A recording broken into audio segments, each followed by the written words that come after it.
It's Temple Tuesday. I'm Joey, and I'm here inside the museum at the Community of Christ Temple in Independence, Missouri.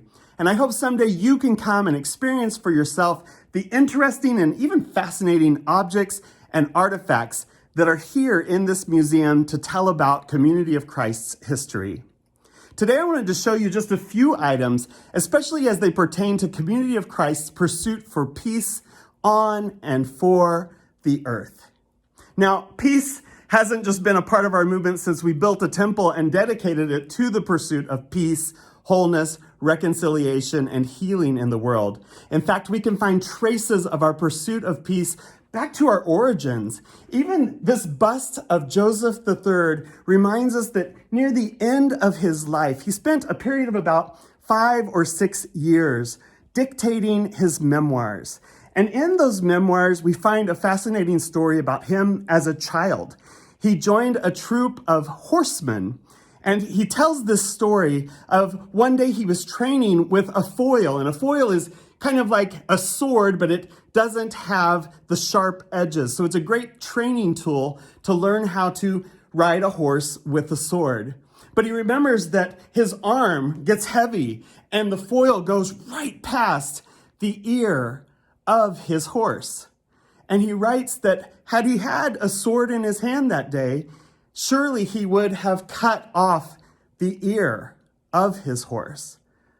And this is just one experience, because from that moment, he then goes into Bailey's troop, which is kind of this auxiliary group of the Nauvoo Legion. And if you've heard of that legion, that was basically an army in Nauvoo that at its height had 2,500 troops. And the whole U.S. Army only had 8,500 troops. So it was over a quarter of the size of the entire U.S. Army.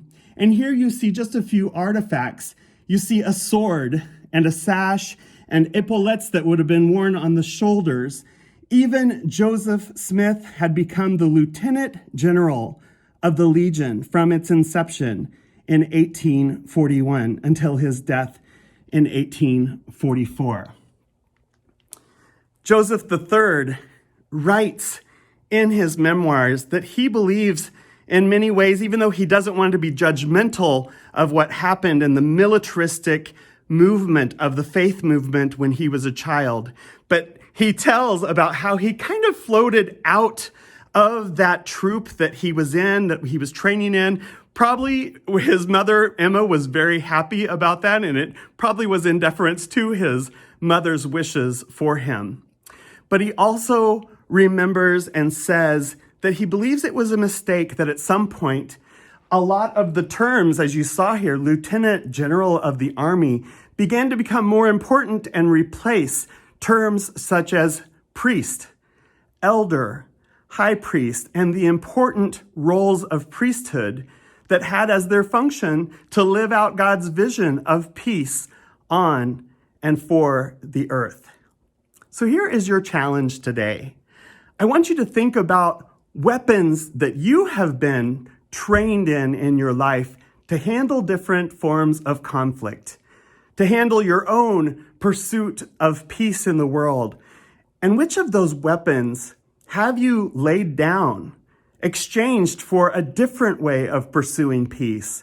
Or are there weapons that you're still using today, be they verbal or be they actual physical weapons that you use to address conflict in your life? What are those symbolic weapons or physical weapons? And how might you consider laying them down and exchanging them for a different route towards peace? A way of potentially nonviolence, a way of laying down your foil and your sword and exchanging them or turning them even into plowshares to work towards building a future that reflects God's vision of peace on and for the earth. And we'll see you next week.